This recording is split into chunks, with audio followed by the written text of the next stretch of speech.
Hello everyone and welcome again to psycho. इस video में हम आईसीएआर टेक्नीशियन के लिए साइंस के महत्वपूर्ण 25 क्वेश्चंस को देखेंगे। यह इस सीरीज़ की 4th वीडियो है। तो यदि आपने इससे पहले की 3 वीडियो को नहीं देखा है तो उनका लिंक आपको डिस्क्रिप्शन में मिल जाएगा। तो चलिए आज की वीडियो को शुरू करते हैं। पहला क्वेश्चन देखते हैं।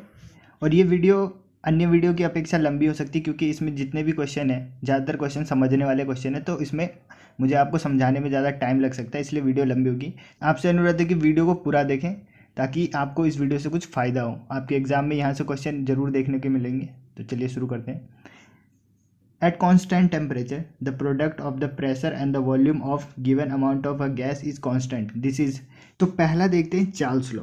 ठीक है, चार्ल्स ने क्या कहा था कि क्वांटिटी ऑफ गैस यानी कि मात्रा, गैस की मात्रा और प्रेशर को कांस्टेंट रखना है। ठीक है, ऐसे क्वेश्चन में आपको दो ही चीज़ याद रखनी है। एक तो किस चीज़ को हम कांस्टेंट रख रहे हैं, ठीक है, और कौन सी चीज़ किसके साथ कैसा रिलेशन रख रही है, यानी कि कौन किसके डायरेक्टली प्रोपोर्शनल है या इनडायरेक्टली प्रोपोर्शनल है, ये याद रखना है आपको। ठीक है, तो चार्ल्स ने बोला था कि क्वांटिटी ऑफ गैस और प्रेशर इसको रखना है कांस्टेंट। ठीक है, दाब और पदार्थ की मात्रा को, गैस की मात्रा को रखना है कांस्टेंट। तो जब इनको कांस्टेंट रखेंगे तो जो गैस का वॉल्यूम होगा यानी आयतन होगा V, वो किसके प्रोपोर्शनल होगा, टाइम के। यही बस इतना कहा था उन्होंने कि कांस्टेंट प्रेशर पे जो गैस का आयतन होता है वो तापमान के क्या होता है, डायरेक्टली प्रोपोर्शनल होता है। ये होता है। अब इसका एग्जाम्पल क्या है कि बलून लिया हमने, बलून में गैस भर दी। अब उस एक को रख दिया फ्रिज में और एक को रख दिया बाहर में, तो जहाँ पे ठंडा होगा वो बलून क्या होगा, सिकुड़ जाएगा। ठीक है, यानी कि डायरेक्टली प्रोपोर्शनल, यानी V डायरेक्टली प्रोपोर्शनल है T के।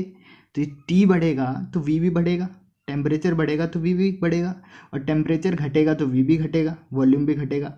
तो जैसे फ्रीज में हमने एक बलून रख दिया तो उसमें क्या टेम्परेचर घटेगा, टेम्परेचर के घटने से क्या होगा, वॉल्यूम भी घट जाएगा। वॉल्यूम के घटने से क्या होगा, जो गुब्बारा है जो फ्रिज के अंदर है वो सिकुड़ जाएगा।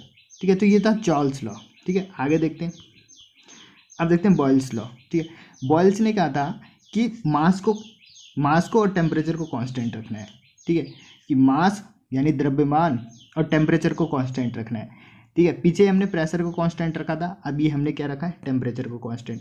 तो जब हम ऐसा करेंगे तो क्या होगा, जो प्रेशर है वो इनडायरेक्टली प्रोपोर्शनल होगा वॉल्यूम के। ठीक है, जो गैस का प्रेशर है वो किसके, गैस के वॉल्यूम के इनडायरेक्टली प्रोपोर्शनल होगा। यानी कि अगर प्रेशर बढ़ाएंगे तो वॉल्यूम कम होगा, ठीक है, और वॉल्यूम बढ़ाएंगे तो प्रेशर कम होगा। ठीक है, तो अब इसका एग्जाम्पल देख लेते हैं। अब देखिए, दो बर्तन है, इन दो बर्तनों में क्या कुछ गैस रखा गया है, अब ऊपर से जब हम इसमें प्रेशर डालेंगे, जैसे इसमें प्रेशर डाला तो इसका वॉल्यूम क्या हो जाएगा, कम हो जाएगा। ठीक है, अब जैसे ही हम प्रेशर हटाएंगे तो ये वॉल्यूम फिर से बढ़ जाएगा। तो यही है कि जो प्रेशर है, प्रेशर और वॉल्यूम में इनडायरेक्टली रिलेशन है। प्रेशर बढ़ाने पे क्या हो रहा है, वॉल्यूम कम हो रहा है, यानी प्रेशर लगाएंगे तो वॉल्यूम कम हो रहा है। इसी का उपयोग कहाँ किया जाता है, एलपीजी सिलेंडर में। एलपीजी सिलेंडर में कितना सारा गैस भरा रहता है, ठीक है, इसी के कारण, बॉयल्स लॉ के कारण। ठीक है, तो बॉयल्स लॉ समझ गए होंगे। आगे देखते हैं। अगला नियम है गे-लुसैक का नियम। गे-लुसैक ने क्या कहा कि जो कांस्टेंट मास को कांस्टेंट रखा इन्होंने और वॉल्यूम को भी कांस्टेंट रखा। मास और वॉल्यूम, इन्होंने वॉल्यूम को कांस्टेंट रख दिया। ठीक है, पहले वाले में क्या रखा था हमने, प्रेशर को कांस्टेंट, दूसरे में टाइम को रखा, अब टाइम बोल रहा हूँ, टेम्परेचर को रखा, तीसरे में हमने रख दिया वॉल्यूम को। ठीक है, तो इन्होंने वॉल्यूम को क्या रखा, कांस्टेंट। तो बोला इन्होंने कि जो प्रेशर है, गैस का प्रेशर है वो टेम्परेचर के समानुपाती है, यानी डायरेक्टली प्रोपोर्शनल है। प्रेशर जो होगा वो डायरेक्टली प्रोपोर्शनल होगा टेम्परेचर के। ठीक है, ये बोला उन्होंने। नेक्स्ट है एवोगाद्रो लॉ। इन्होंने कहा कि इक्वल वॉल्यूम यानी आयतन भी बराबर लेंगे हम, ठीक है, टेम्परेचर भी बराबर लेंगे और प्रेशर भी बराबर लेंगे। ये सब कांस्टेंट है, वॉल्यूम भी कांस्टेंट है, प्रेशर भी कांस्टेंट, टेम्परेचर भी कांस्टेंट है, ये सब कांस्टेंट लेंगे। तो इन्होंने कहा जो मॉलिक्यूल्स होंगे, इसके अंदर जितने भी अणु होंगे, गैस के अणु, उनकी संख्या बराबर होगी। इन्होंने कहा कि समान आयतन के गैस समान नंबर में क्या मॉलिक्यूल्स को कंटेन करेंगे, मतलब दोनों में कितने इक्वल मॉलिक्यूल्स होंगे, दोनों में इक्वल अणु होंगे। यानी अगर इसको हम डबल कर दें, यदि इसमें n है, n मॉलिक्यूल्स है, इसको डबल कर देंगे तो इधर भी डबल हो जाएगा। ठीक है, 2n हो जाएगा। ओके, यही कहा इन्होंने। तो ये हो गया। अब इन सब नियम को मिला के एक बनाया गया कंबाइन लॉ। ठीक है, कंबाइन गैस लॉ। इसमें क्या किया गया, बॉयल्स, चार्ल्स और गे-लुसैक के नियम को मिला दिया गया और बन गया PV/T = कांस्टेंट। ये नियम क्या, यानी कि ratio of the pressure and volume to the absolute temperature of the gas is constant. ठीक है, यानी प्रेशर और वॉल्यूम का product by temperature is = constant. ये है हमारा कंबाइन लॉ।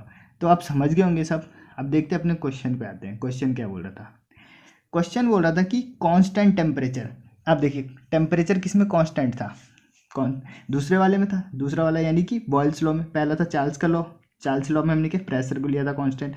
दूसरा था बॉयल्स लॉ, बॉयल्स लॉ में हमने टेम्परेचर को लिया था कांस्टेंट। टेम्परेचर को कांस्टेंट लिया था तो हमने बोला था कि जो प्रेशर होता है वो वॉल्यूम के इनडायरेक्टली प्रोपोर्शनल होता है, ठीक है, अनुक्रमानुपाती होती है। तो अब यहाँ से देखते हैं, इसको आगे सॉल्व करते हैं, यानी P is indirectly proportional to V, ये था। ओके, अब V को इधर ले जाएंगे तो PV is indirectly proportional to 1, ठीक है। अब जब आपको पता है कि जब प्रोपोर्शनल का साइन हटाते हैं, प्रोपोर्शनल का साइन हटाते हैं, इक्वल लगाते हैं, तो उसके साथ एक कांस्टेंट आता है, ये आता है, तो ये बन गया PV is equal to constant. तो यही पूछ रहा था कि अ कांस्टेंट टेम्परेचर, टेम्परेचर को constant, the product of pressure and volume, product है देखिए इनका गुणनफल, प्रेशर का और वॉल्यूम का गुणनफल क्या होता है, कांस्टेंट होता है, कांस्टेंट। तो ये किसका नियम था, ये नियम था बॉयल्स का। ओके, तो इसका राइट आंसर क्या हो गया, बॉयल्स। ओके, ये सारे नियम आपको याद होने चाहिए। यदि एक बार में आपको नहीं याद हुआ तो वीडियो को दोबारा देखिए, यहीं से आपको याद हो जाएंगे ये। चलिए मूव ऑन करते हैं नेक्स्ट क्वेश्चन पे। नेक्स्ट क्वेश्चन देखते हैं। नेक्स्ट क्वेश्चन बोल रहा है कि a solution which contain the maximum amount of the solute that is dissolve in the given amount temperature is called, ठीक है। यानी कि एक ऐसा घोल जिसमें विलय की अधिकतम मात्रा होती है जो किसी दिए गए तापमान में घुल सके। तो आपको विलयन के बारे में पढ़ा होगा आपने। विलयन 3 प्रकार के होते हैं, एक होता है सैचुरेटेड, एक होता है अनसैचुरेटेड, एक होता है सुपर सैचुरेटेड, ठीक है। सैचुरेटेड वो होता है जिसमें ऐसा विलयन जिसमें जितनी उसकी क्षमता है घोलने की उतने ही घुलेंगे विलय, यानी विलय के कण विलयन जो उतना ही विलय घोलता है जितना उसकी क्षमता है उतना ही घुलेगा उसमें।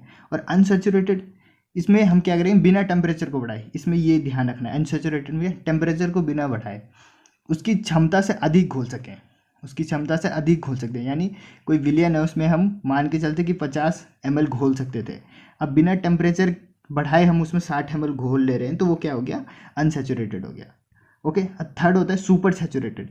अब इसमें क्या करेंगे, टेम्परेचर को बढ़ाएंगे। जैसे आपने वो देखा हुआ चाशनी बनाते हैं, चीनी की चाशनी बनाते हैं, पानी में पहले डालते हैं चीनी, ठीक है, और घोलते हैं उसको, फिर टेम्परेचर बढ़ाते हैं यानी कि ऑन करते हैं गैस चूल्हे को और उसको गर्म करते रहते हैं और उसमें चीनी डालते रहते तो वो घुलता रहता है। ये होता है सुपर सैचुरेटेड। समझ गए होंगे आप तीनों।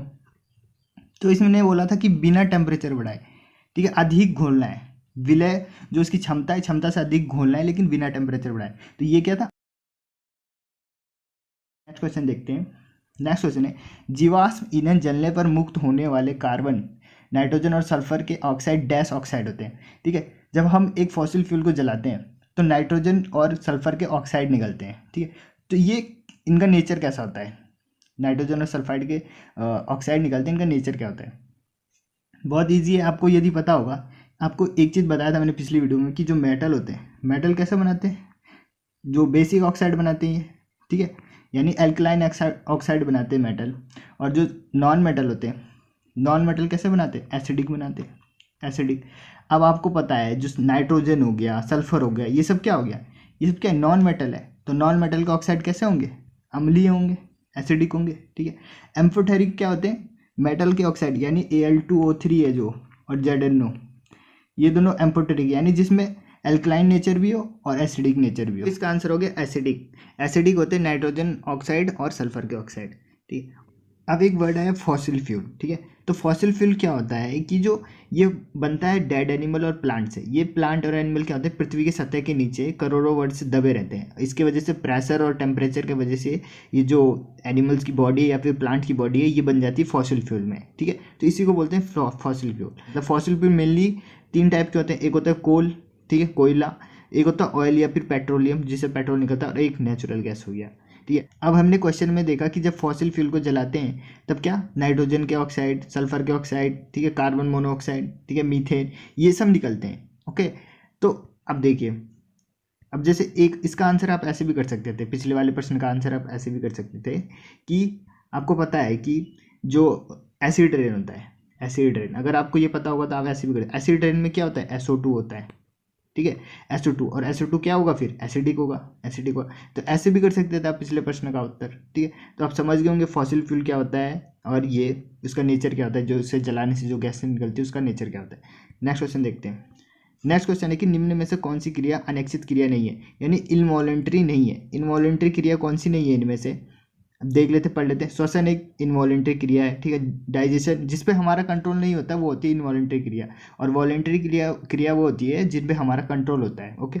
सिलेवरी सिक्रेशन यानी कि लार का जो स्रावन होता है, ये भी क्या है, इनवॉलेंट्री क्रिया है। देखिए, जब भी आप कुछ देखते हैं, यानी कुछ अच्छा सा देखते हैं या खट्टा सा कुछ देखते हैं, तो आपके मुंह में पानी आ जाता है।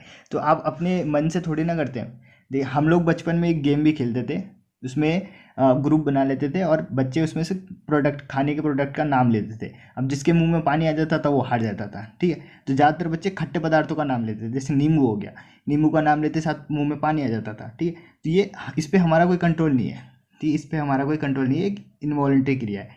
लेकिन साइकिलिंग तो एक वॉलेंट्री क्रिया है, ये तो हम अपने हिसाब से चलाएंगे, जब हमें चलाने का मन करेगा तभी चलाएंगे।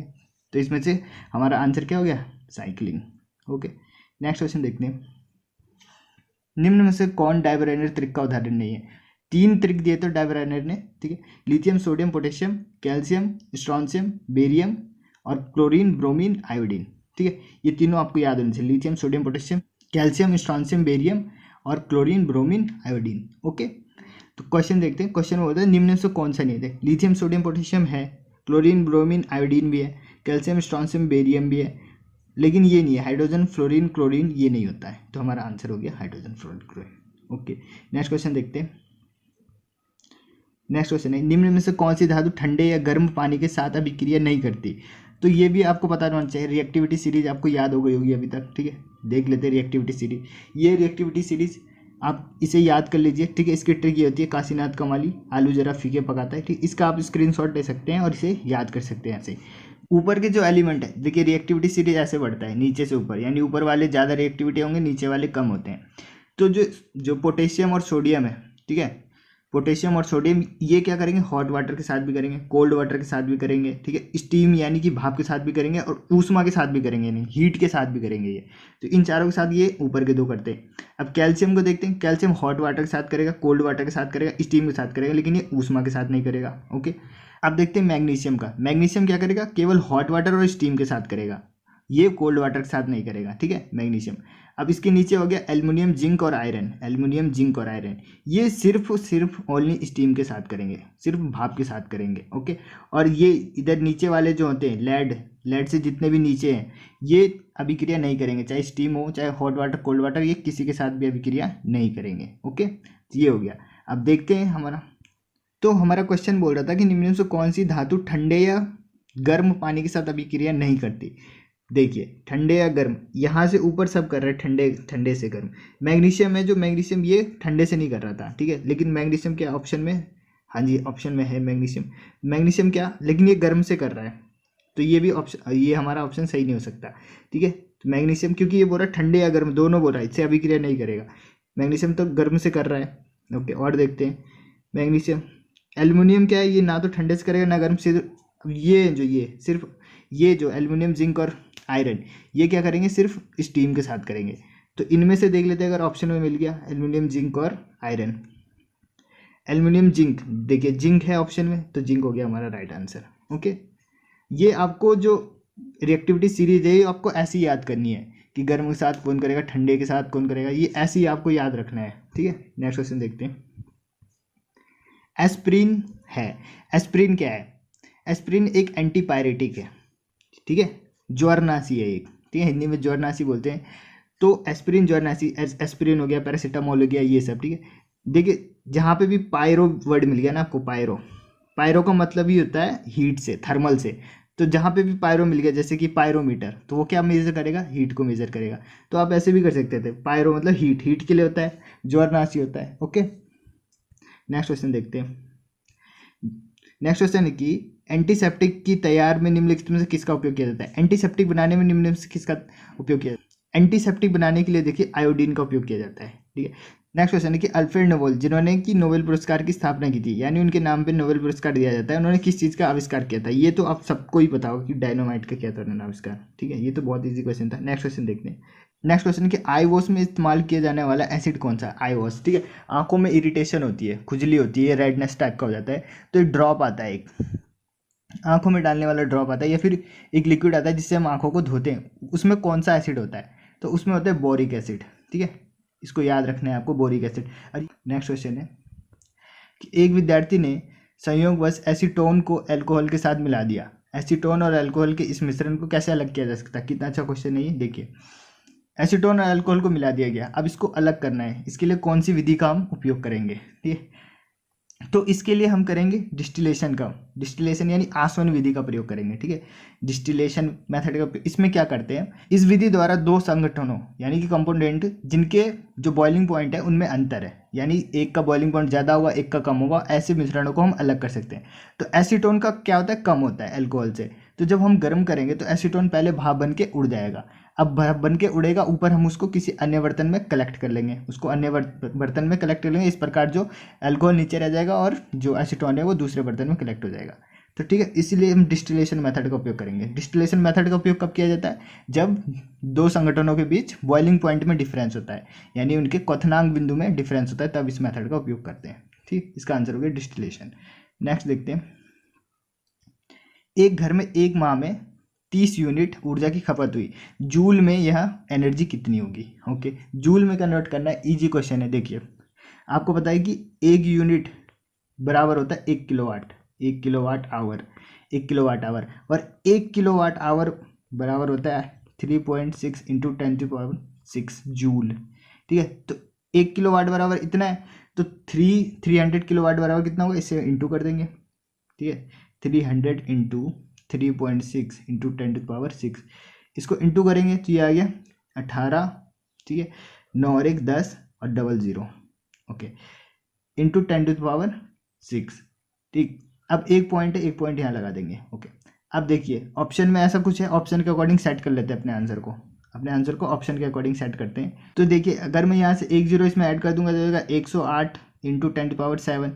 अभी भी ये हमारे ऑप्शन में नहीं है, तो एक पॉइंट और यहाँ करूँगा तो ये हो गया 8। ठीक है, अब देखिए अभी भी नहीं है ऑप्शन में। ठीक है, अभी है क्या ऑप्शन में? नहीं, 10.8 नहीं, एक पॉइंट और इधर ले जाऊँगा तो ये हो गया 9। अब देखिए है ये ऑप्शन में? हाँ, ऑप्शन नंबर डी में है। ठीक है, तो 1.08 इंटू 10⁹। ठीक है, ये हो गया हमारा आंसर। ओके, नेक्स्ट क्वेश्चन देखते हैं। 50 kg द्रव्यमान का एक लड़का 10 सेकंड में 50 सीढ़ियाँ चढ़ता है, यदि प्रत्येक सीढ़ी की ऊंचाई 20 सेंटीमीटर हो तो उसकी शक्ति क्या होगी? तो इसमें क्या करना है, पावर निकालना है। पावर इज क्या होता है, W/T, यानी कार्य करने की दर को बोलते हैं पावर। अब इसके लिए क्या चाहिए, हमें W चाहिए, क्योंकि T तो दे रखा है, हमें W निकालना है। अब W क्या होगा, work done, W is equal to mgh होगा। M पता है हमें, G पता है, और H निकाल लेते हैं, यानी कि कितनी हाइट चढ़ेगा वो। 50 सीढ़ियाँ चढ़ रहा है और एक सीढ़ी की लेंथ कितनी है, 20। ठीक है, तो ये कितना हो गया, 1000 सेंटीमीटर हो गया, लेकिन हमें मीटर में कन्वर्ट करना पड़ेगा, क्योंकि जो फिजिक्स में जितनी भी आप क्वांटिटी लोगे उसे सबको SI में लेना पड़ेगा। तो SI जो यूनिट होती है लेंथ की वो होती है मीटर, तो इसको मीटर में करना है तो 100 से क्या कर देंगे, डिवाइड, 2 0 से 2 0 कट गया, तो ये आ गया 10 आ गया। ओके, 10 आ गया, 10 मीटर चढ़ेगा वो। अब लगाते हैं वर्क, निकालते हैं work. W is equal to mgh, M कितना है 50, ओके, G कितना है 10, और H कितना निकला 10, तो इसको इंटू करेंगे तो हो गया 5000 जूल आ गया। 5000 जूल, तो ये आ गया इसका वर्क, 5000 जूल। अब निकालते हैं power is equal to W/T, 5000 joule by T कितना है 10 सेकेंड, 1 0 से 1 0 कट गया, तो आ गया 500 वाट। 500 वाट आ गया इसका सही आंसर। नेक्स्ट क्वेश्चन देखते हैं। नेक्स्ट क्वेश्चन है कि कार्बन टेट्राक्लोराइड को अन्य किस नाम से जाना जाता है? कार्बन टेट्राक्लोराइड नहीं, CCl4 को अन्य किस नाम से जाना जाता है? तो इसको जानता है पायरीन के नाम से, पायरीन के नाम से जाना जाता है। इसकी गंध हल्की मीठी सी होती है, और इसका इस्तेमाल कहाँ पे किया जाता है, मेन इसका इस्तेमाल किया जाता है फायर एक्सटिंग्विशर में, अग्निशामक में। ठीक है, आग बुझाने के लिए जो यंत्र होता है उसमें इसका इस्तेमाल किया जाता है। ओके, नेक्स्ट क्वेश्चन देखते हैं। नेक्स्ट क्वेश्चन है कि किस तरह से आयोडीन को पोटेशियम क्लोराइड और आयोडीन के मिश्रण से अलग किया जा सकता है? ठीक है, एक मिश्रण है पोटेशियम क्लोराइड और आयोडीन का, इसमें से आयोडीन को अलग करना है, तो कौन सा आप इसमें से मेथड यूज़ करोगे? तो पता है आपको, जो आयोडीन होता है, आयोडीन एक सब्लिमेट है। ठीक है, सब्लिमेट, और इसे सब्लिमेशन का एक एग्जाम्पल है, तो ऊर्ध्वपातन द्वारा, सब्लिमेशन द्वारा कर देंगे, क्योंकि जो आयोडीन है वो सीधे क्या बन जाएगा, सॉलिड से गैस बन जाएगा, और इसको हम कलेक्ट कर लेंगे। ठीक है, और इसके एग्जाम्पल क्या है, आयोडीन हो गया, नेफ्थलीन हो गया, अमोनियम क्लोराइड हो गया, ठीक है, ठोस CO2 हो गया, ये सब सब्लिमेशन के एग्जाम्पल है, इन्हें आपको याद रखना है। नेक्स्ट क्वेश्चन, मानव रक्त का pH कितना होता है? मानव रक्त का pH होता है 7.4। ठीक है, और जो आंसू होता है टीयर, उसका भी होता है 7.4। ठीक है। तो ये क्लोज है इसका 7.35 से लेकर 7.45 तक, ठीक है, मतलब 7.4 के अंडर आ रहा है, ठीक है। और देखें, और थोड़े इंपॉर्टेंट और बात कर लेते हैं और पीएच के। तो देखिए एसिड रेन कब होगा, एसिड रेन जब वायुमंडल का जो पीएच होगा वो 5.5 से कम हो जाएगा, तब होगा एसिडिक रेन 5.5 से। और 5.5 ये अगर मुंह का पीएच भी 5.5 से कम हो गया, माउथ का पीएच, तो क्या होगा, दांत में क्षय होने लग जाएगा, डिके होने लग जाएगा दांतों का, ओके। और जो पेट में HCl होता है, पेट में HCl उसका पीएच होता है 1.2, ठीक है। और दूध, खट्टा दूध कब हो जाएगा, जब उसका पीएच कितना 6.6 से कम हो जाएगा, दूध खट्टा होने लग जाएगा जब उसका पीएच 6.6 से कम हो जाएगा। तो ये सब आपको कुछ याद रखने, ओके। नेक्स्ट देखते हैं। नेक्स्ट क्वेश्चन है कि apical meristematic tissue is responsible for. Tissue दो प्रकार के होते हैं, एक मेरिस्टेमेटिक और एक परमानेंट, ठीक है। मेरिस्टेमेटिक वो होते हैं जो लाइफ भर सेल डिवीजन करते रहते हैं, और जो परमानेंट वो होते हैं जो सेल डिवीजन करने की क्षमता खो देते हैं। फिर मैंने आपको मेरिस्टेमेटिक सेल में 3 बताए थे टिश्यू में, एपिकल मेरिस्टेमेटिक और इंटरकैलरी और लेटरल, ठीक है। जो एपिकल होता है वो टॉप पे होता है, टॉप पे होता है और इसकी हाइट को बढ़ाता है, हाइट को बढ़ाता है। इंटरकैलरी क्या होता है, 2 नोड के बीच होता है और यहाँ से नई शाखाएं निकलती है, नई शाखाएं के लिए कौन, इंटरकैलरी। और लेटरल या फिर इसी को क्या बोलते हैं, कैम्बियम, ये कहाँ होता है, पेड़ की वृत्त बढ़ाता है, यानी उसकी मोटाई बढ़ाता है, यहाँ पे होता है और पेड़ की मोटाई बढ़ाता है। तो हमारा आंसर क्या हो गया, ग्रोथ को बढ़ाता है, एपिकल ग्रोथ को। नेक्स्ट क्वेश्चन देखते हैं। कैंसर के उपचार के लिए निम्न में से किसका उपयोग किया जाता है। कैंसर के उपचार के लिए कोबाल्ट का उपयोग किया जाता है, कोबाल्ट 60 का, ठीक है। और कौन सा ऐसा विटामिन है, मतलब बी कॉम्प्लेक्स में ऐसा कौन सा विटामिन है जिसमें कोबाल्ट पाया जाता है, आपको पता है तो कमेंट बॉक्स में कमेंट कीजिए। नेक्स्ट क्वेश्चन है कि ब्रह्मांड में प्रत्येक वस्तु एक अन्य वस्तु को एक बल के साथ आकर्षित करती है जो डैश के वर्ग के विपरीत अनुपातित होती है, ठीक ठीक। तो गुरुत्वाकर्षण का नियम पूछ रहा है, गुरुत्वाकर्षण यानी F इज टू क्या था, दोनों के द्रव्यमान के गुणनफल के अनुक्रमानुपाती, यानी m1 इंटू m2। यदि 2 वस्तु मान ले, एक का द्रव्यमान m1 है एक का m2 है, तो उन दोनों का जो प्रोडक्ट होगा, यानी कि द्रव्यमान का जो प्रोडक्ट होगा उसके तो डायरेक्टली प्रोपोर्शनल होगा, और उनके बीच की जो दूरी होगी, यानी r मान ले उनके बीच की दूरी, तो उनके बीच की दूरी के वर्ग के व्युत्क्रमानुपाती होती है, यानी इनडायरेक्टली प्रोपोर्शनल होती है, ठीक है। तो यही पूछ रहा है, विपरीत किसके होती है, वर्ग के विपरीत, तो ये होती है उनके बीच की दूरी की, ठीक है। तो आंसर हो गया उनके बीच की दूरी। नेक्स्ट क्वेश्चन देखते हैं। नेक्स्ट क्वेश्चन है कि एक परमाणु की किसी अन्य तत्व के परमाणु से बंधे होने पर इलेक्ट्रॉन को अपनी ओर आकर्षित करने की सापेक्ष प्रवृत्ति को क्या कहा जाता है, ठीक है। एक इलेक्ट्रॉन किसी इलेक्ट्रॉन को अपनी तरफ आकर्षित करता है, इस प्रवृत्ति को क्या कहते हैं, इसको बोलते हैं इलेक्ट्रोनेगेटिविटी, ठीक है, विद्युत ऋणात्मकता, ठीक है। देखिए ऐसे समझिए, जैसे मेटल होते हैं, मेटल के ऊपर पॉजिटिव होते हैं Na+, एक मेटल रहता है, एक नॉन मेटल Cl-, इसके ये इलेक्ट्रोनेगेटिव हो गया, क्यों नेगेटिव है, ये चाहे इसके पास इलेक्ट्रॉन की कमी है, ये इलेक्ट्रॉन चाहेगा कि मेरे को इलेक्ट्रॉन मिल जाए, इलेक्ट्रॉन लेने के लिए चाहेगा ना, इसलिए इलेक्ट्रॉन को अपनी तरफ आकर्षित कर रहा है, इसलिए इसको बोलते हैं इलेक्ट्रोनेगेटिव, ठीक है। अब जो मेटल होते हैं, मेटल के पास इलेक्ट्रॉन ज़्यादा होते हैं, फ्रीली इलेक्ट्रॉन होते हैं, तो वो दान करते रहते हैं, इसलिए उन पर पॉजिटिव साइन होता है, ठीक है। तो इलेक्ट्रोनेगेटिव क्या बोलेंगे, जो इलेक्ट्रॉन लेना चाहते हैं, इलेक्ट्रॉन चाहिए उनको, इसलिए वो इलेक्ट्रोनेगेटिव हो गए, ठीक है। तो इसका आंसर हो गया इलेक्ट्रोनेगेटिव। नेक्स्ट क्वेश्चन देखते हैं। कास्टिक सोडा का रासायनिक नाम क्या है। कास्टिक सोडा का रासायनिक नाम पता ही होगा आपको, NaOH, सोडियम हाइड्रोक्साइड। और खाने का सोडा, बेकिंग सोडा, उसका क्या होता है, NaSCO3, सोडियम बाइकार्बोनेट, ठीक। नेक्स्ट क्वेश्चन देखते हैं। सूरज की रोशनी के संपर्क में आते ही हमारी त्वचा सांवली हो जाती है, ऐसा किसके कारण होता है। तो त्वचा के ऊपर क्या होता है, मेलेनिन होता है, मेलेनिन पिगमेंट होता है। तो जब हम सूर्य की उपस्थिति में आते हैं, यानी सूर्य की रोशनी में आते हैं, तो क्या होता है, सूर्य की रोशनी से ये मेलेनिन बर्न होने लग जाता है, जिससे इसका रंग काला सा हो जाता है, सांवला सा हो जाता है, ठीक है, तो मेलेनिन। और बता सकते हैं इसकी कमी से कौन सी बीमारी होती है। एक बीमारी होती है, देखो आपको फोटो दिखा देता हूँ उस बीमारी की, ये बीमारी, ठीक है। इस बीमारी को क्या बोलते हैं, विटिलिगो, VITILIGO, विटिलिगो, ये होती है विटिलिगो पर सफ़ेद सफ़ेद से दाग बन जाते हैं इस पर। नेक्स्ट क्वेश्चन देखते हैं। क्वेश्चन, प्रोटीन का एक उदाहरण जो हार्मोन के रूप में भी काम करता है, तो इनमें से कौन है जो एक प्रोटीन है लेकिन हार्मोन की तरह काम करता है। तो आपको पता होना चाहिए कि ऑक्सीटोसिन एक प्रोटीन है जो हार्मोन की तरह काम करता है, ठीक है। चाइल्ड बर्थ के दौरान और मिल्क इंजेक्शन, जो मिल्क निकलता है उसमें भी, मतलब मदर मिल्क जो निकलता है उसमें भी ऑक्सीटोसिन का ही रोल होता है, ठीक। और अच्छा, मिल्क के निकलने के टाइम तो ऑक्सीटोसिन एक्टिव होता है, लेकिन मिल्क फॉर्मेशन कौन सा हार्मोन करता है, ठीक है। प्रोलैक्टिन तो मिल्क फॉर्मेशन करता है और निकलता है जो मिल्क है वो ऑक्सीटोसिन की वजह से। ऑक्सीटोसिन को और क्या बोलते हैं, लव हार्मोन, ठीक है, सोशल हार्मोन, लव हार्मोन, ये सब ऑक्सीटोसिन हो गया, ठीक है। नेक्स्ट क्वेश्चन देखते हैं।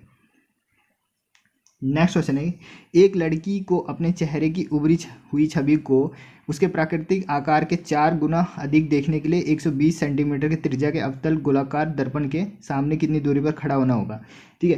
तो देखिए आवर्धन मतलब मैग्निफिकेशन वाला फॉर्मूला लगे इसमें, यानी m इक्वल टू आपको पता है क्या है, h'/h इक्वल टू -v/u, ये होता है मैग्निफिकेशन का। अब मैग्निफिकेशन है कितना बड़ा, तो यहाँ आ रहा है 4 गुना ज़्यादा बड़ा है, तो m की वैल्यू तो 4 दे दी। देखिए m इक्वल टू -v/u ले रहा हूँ मैं, ठीक है, क्योंकि इसमें सिर्फ इमेज की दूरी की बात और जो लड़की खड़ी है यानी ऑब्जेक्ट की दूरी की बात हो रही है, इसलिए तो m की वैल्यू तो 4 है, m की वैल्यू 4, यहाँ 4 ले लिया मैंने m की वैल्यू। देखिए अभी तो बताता हूँ मैं आपको, m इक्वल टू -v/u होता है, -v/u, ओके। m दे रखा है 4, ठीक है, -v।